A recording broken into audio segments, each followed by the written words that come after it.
Welcome to FOXSOUL's Black Report. This is the place where we bring you the headlines and the latest in Black news, views, and opinions. I'm Brooke. I'm Melissa. I'm Demi. Romeo is out today.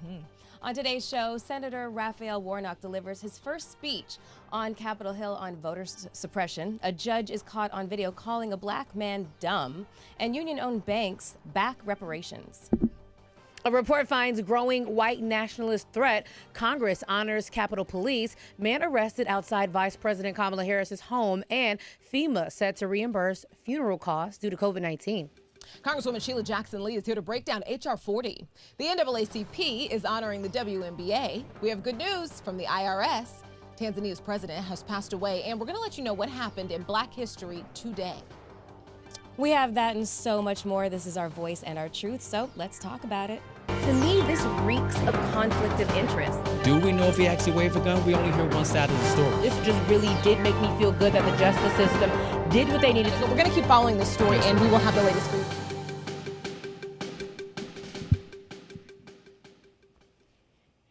All right, here are your headlines for the day. Atlanta Mayor Keisha Lance Bottoms took issue with the way authorities described the possible motive of the suspect in the Tuesday evening killings of 8 people at 3 spa locations. The mayor countered something Cherokee County Sheriff's Captain Jay Baker said. So he pointed to suspect Robert Aaron Long's assertion that sexual addiction rather than racism toward Asian Americans was behind his shooting rampage. At a news conference Wednesday, Mayor Bottoms says, "We are not about to get into victim blaming, victim shaming here. We don't know additional information about what his motives were. We will not begin to blame victims. And as far as we know in Atlanta, these are legally operating businesses that have not been on our radar, the radar of the Atlanta Police Department." A little bit more on that.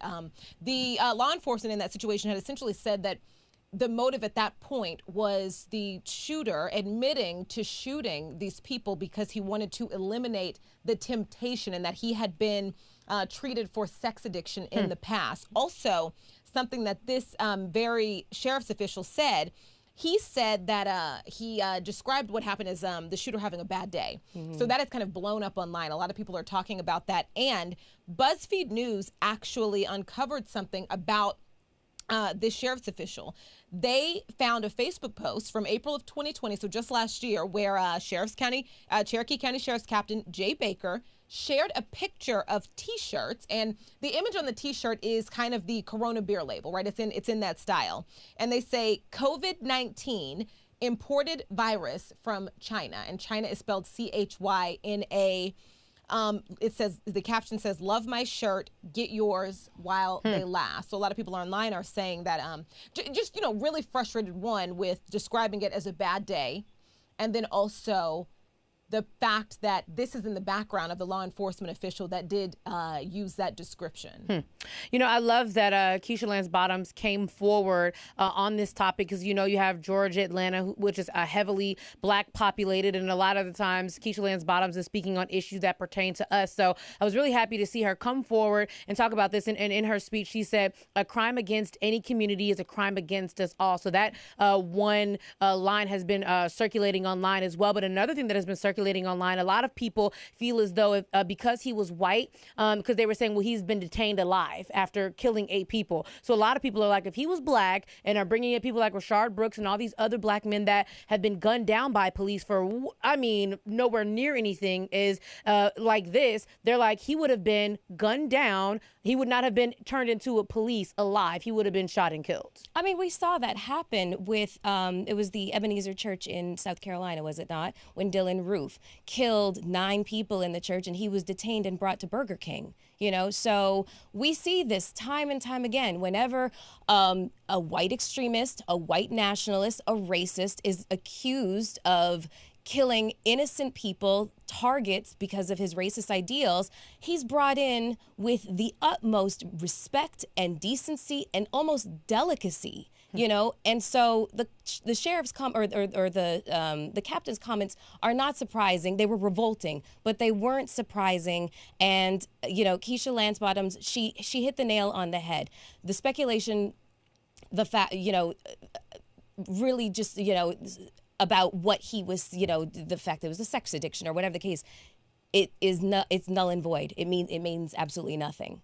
You know. To the point of go for it. No, I was just gonna say that Stop Asian Hate.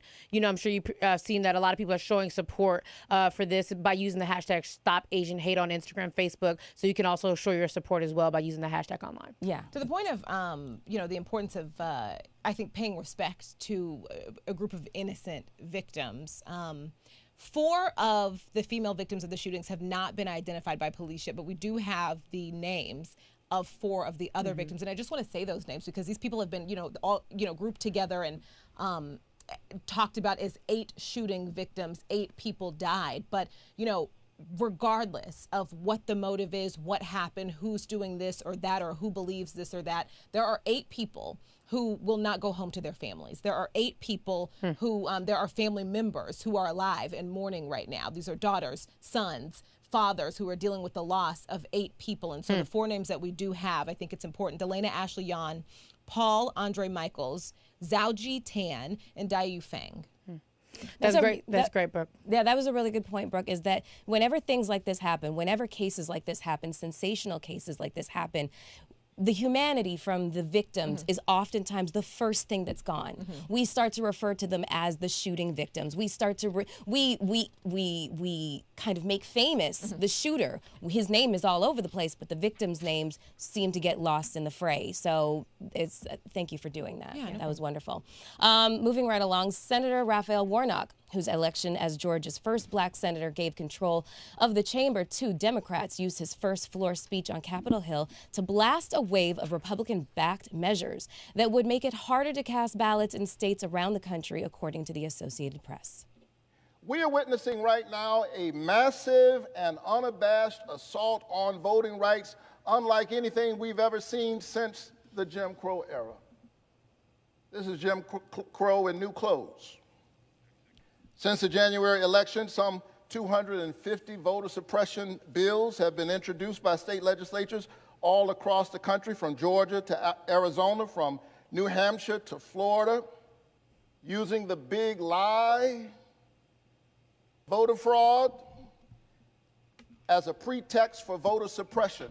The same big lie that led to a violent insurrection on this very Capitol. Warnock noted Georgia's and the country's history of allowing voter suppression against minorities and the poor, and he warned that some Republican lawmakers are trying to reopen those chapters with draconian restrictions he cast as a reaction against Democratic victories like his. The first-term senator's speech followed Senate Democrats' introduction of a sweeping election law overhaul called the For the People Act that could override many of the restrictive measures that Republicans are pushing at the state level. Warnock is the Senate bill's lead sponsor. The House passed its version in the previous Congress and again last month on a 220 to 210 vote that fell along party lines. Now, if you guys will give me a wide berth, I actually watched the speech. It was about 27 minutes in length, and it was, his orator skills were on full display. He started off by disavowing the murders of the victims on Tuesday. And then he talked about, his ancestors having paved the way for him to get to Congress. He also made a distinction of the irony as to who the senators were in Georgia at the time that he was born.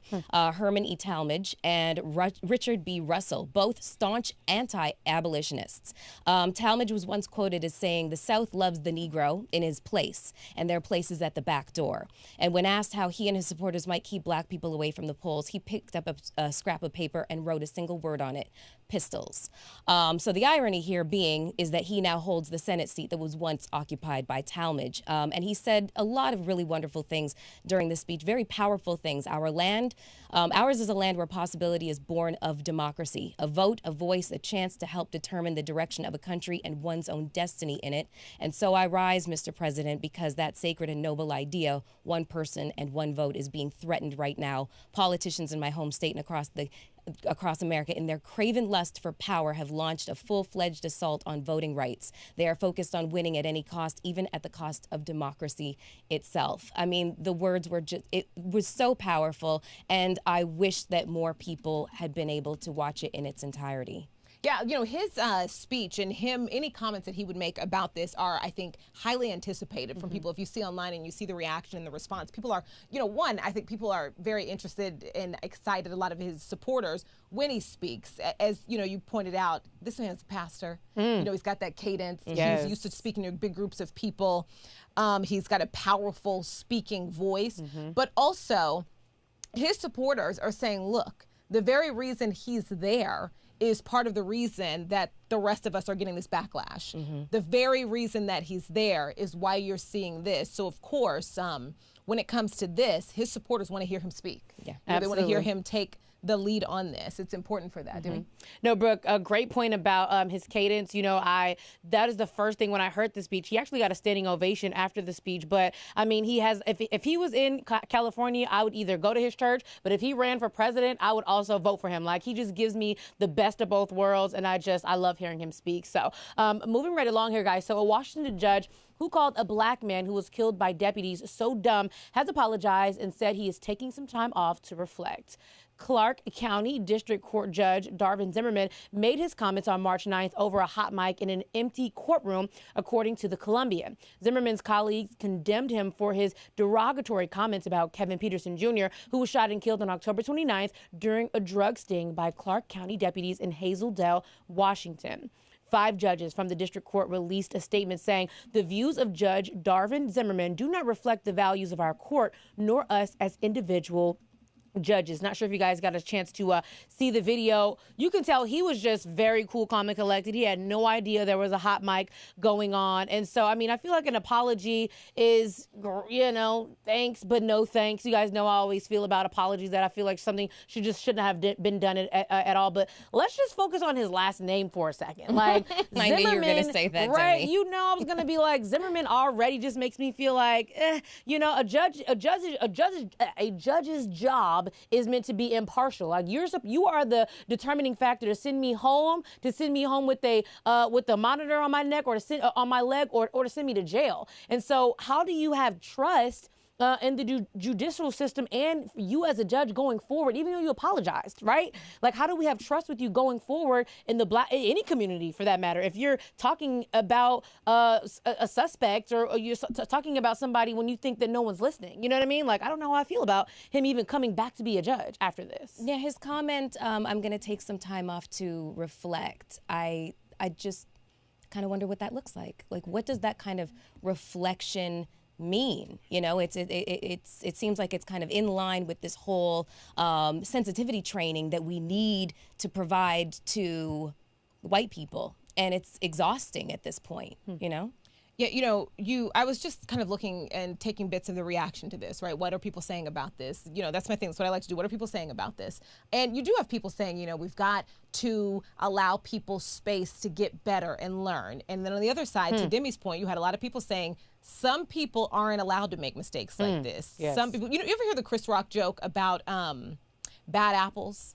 And how Tell us. airline pilots are not allowed to have a bad apple. Oh, that's, yeah. And how, you know what I mean? Like a bad apple, there are certain industries where you're actually not allowed to accept bad apples. Yes. Because a bad apple airline pilot would kill, you know, hundreds of people. That's good. Yeah.